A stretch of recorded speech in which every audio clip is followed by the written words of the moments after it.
ইনি হলেন আমাদের বাসার একমাত্র দুষ্টু লিডার, যে সারাক্ষণ নির্দেশনা দেয় আর আমরা সেইগুলো পালন করতে থাকি। আর এখন তার নির্দেশনা ছিল সে দোকানপাটে যাবে, খাবার খাবে, তাকে নিয়ে যেতেই হবে তক্ষুনি। নিয়ে গেলাম। আর তিনি কাউকে পরোয়াক্কা করে না, বাসার মানুষকেও না, আর রাস্তার কুকুরকেও না। নেহাতি কুকুরটা ভালো ছিল বলে বেঁচে গেল। আর ইনার বাসায় এত এত খেলনা থাকতেও, বস্তা ভরা ভরা খেলনা থাকতেও তিনি কোনো খেলনা দিয়ে খেলবে না, শুধু টাইলস নিয়ে খেলবে। অ্যান্ড কাকির মাথা, মানে আমার মাথার কামড়িগুলা ওর অনেক পছন্দ, সারাক্ষণ সেগুলাই নিয়ে খেলবে, অন্য কোনো কিছুই নিয়ে খেলবে না। সো দেখুন, দোকান থেকে খাবার নিয়ে তিনি এক দৌড়ে চলে গেলো। বললাম আমাকে একটা দাও, তিনি দিল না, পিছনে করে একটা দৌড়।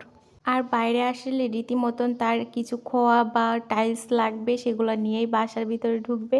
আর সেগুলো নিয়ে নিল, নিয়ে চলে গেল বাসার ভিতরে।